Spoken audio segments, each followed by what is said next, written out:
Bonjour ou bonsoir, tout dépend à quel moment vous écoutez notre podcast. On se retrouve pour un nouvel épisode de Recap and Chill avec Ibrahim, Bonjour. Ada Salut. et moi-même Nabil. Tout d'abord, on espère que le premier épisode vous a plu. D'ailleurs, merci d'être aussi nombreux chaque jour dans notre compte Instagram, ça nous aide et ça vous aide aussi à réviser. Suite aux résultats sur notre Instagram, aujourd'hui, nous allons voir et réviser la matière de communication des organisations. Alors ce podcast, il explore la manière dont les images sont utilisées et interprétées dans le domaine de la communication des organisations.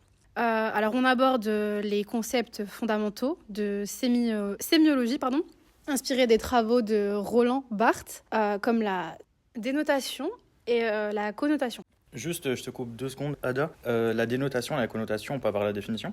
Alors, la dénotation, c'est la description objective d'une image. Et la connotation, c'est la signification supplémentaire influencée par le contexte. Du coup, je reprends. On voit également qu'il y a des images qui ne sont pas simplement perçues, mais elles sont interprétées à travers des codes culturels, sociaux et linguistiques. Je vais vous donner un petit exemple qu'on avait vu en cours. C'est sur l'analyse des clichés d'influenceurs sur les réseaux sociaux. Parce que bien qu'il semble un peu spontané, on a toujours besoin d'une préparation qui est minutieuse parce que ça se fait pas tout seul, ça se fait pas comme ça et c'est long à faire.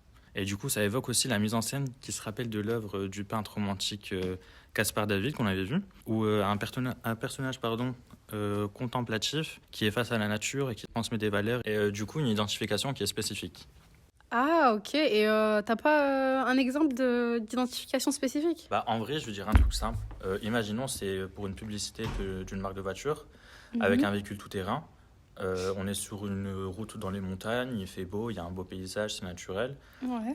Comment on identifie la valeur et l'identification spécifique ? Les valeurs, du coup, c'est tout ce qui est liberté, l'aventure et la puissance de la voiture qui est connectée, du coup, avec la nature. L'identification spécifique, c'est du coup une image qui pourrait être destinée aux spectateurs. En gros, tout ce qui est les personnes qui achètent, quoi, ils voient que ça pourrait leur correspondre et que ça correspond aussi à leur mode de vie. Ah, ok. Je savais pas que c'était aussi simple que ça. Alors, je voulais parler aussi par la suite que, selon Roland Barthes, elles peuvent être analysées à travers 2 niveaux de sens. Donc, comme on en a parlé tout à l'heure, alors il y a la dénotation, et c'est d'ailleurs le premier niveau d'interprétation d'une image, et aussi sa description factuelle. Par contre, il y a aussi la connotation, qui, elle, va au-delà et qui ajoute un sens symbolique influencé par le contexte. Bon, ça, je l'ai un petit peu expliqué vite fait tout à l'heure. Je voulais rajouter aussi que dans cette matière, on voit surtout des notions, en fait, parce que le prof... En vrai, le prof, il est plus dans la communication, dans tout ce qui est Exactement. échange, etc. Au lieu de juste écrire.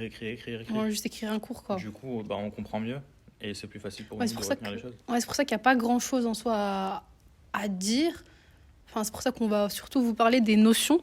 Il y en a plusieurs, d'ailleurs. Et je pense que c'est Ibrahim qui va s'en charger. Oui, la première fonction qu'on avait vue, c'était la fonction d'ancrage du texte. En fait, Barthes souligne que le texte stabilise le sens d'une image, empêchant des interprétations personnelles trop divergentes.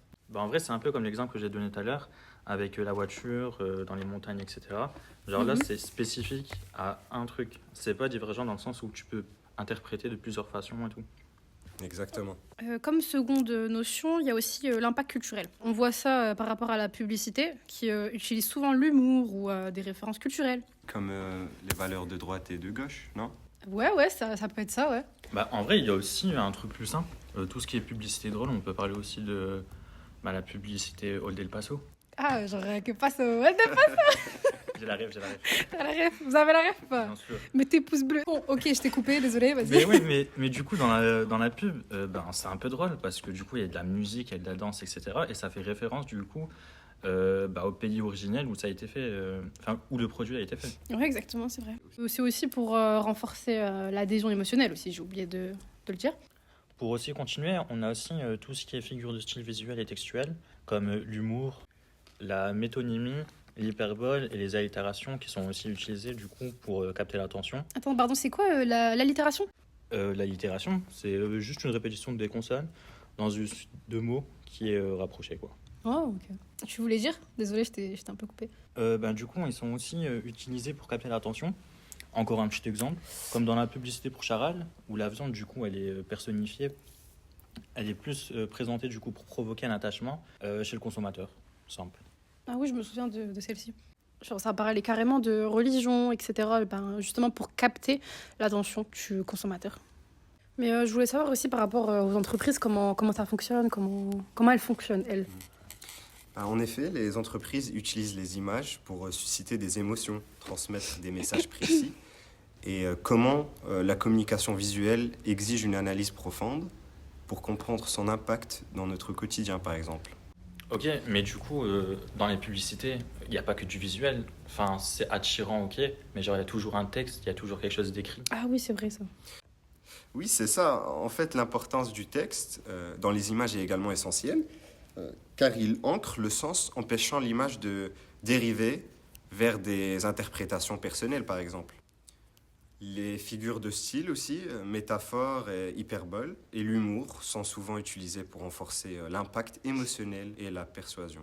Ah oui, c'est comme on l'a dit tout à l'heure. Du coup, pour conclure, faire un petit résumé, la communication visuelle dans les organisations, elle s'appuie sur des principes de sémiologie qui transmettent des messages puissants et précis.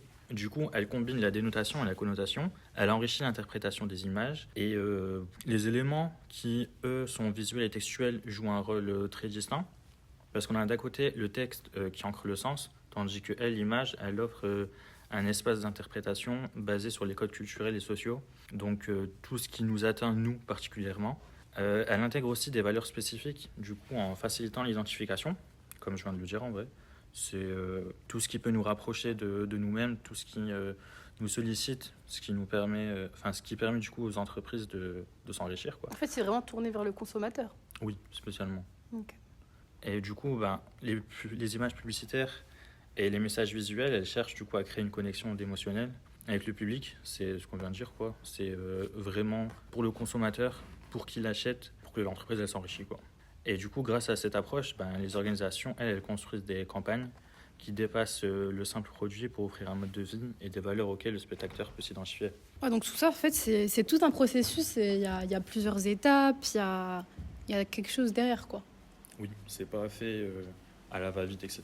Vu que c'est des entreprises, et elles sont là pour gagner de l'argent et s'enrichir. Ok. Que ce soit des images ou des publicités, etc. Par tous les moyens. Par tous les moyens. Tous les moyens sont bons. Tous les procédés. Voilà. Donc voilà, c'était un peu tout ce qu'on avait vu en cours de communication des organisations. Et bien évidemment, cet épisode-là n'était pas très long, puisque la communication, c'est plus un échange avec certaines notions et des opinions différentes. Cet épisode, en fait, il est plus centré sur une aide de ce que vous avez déjà comme note, que de révision directement en n'écoutant que ça.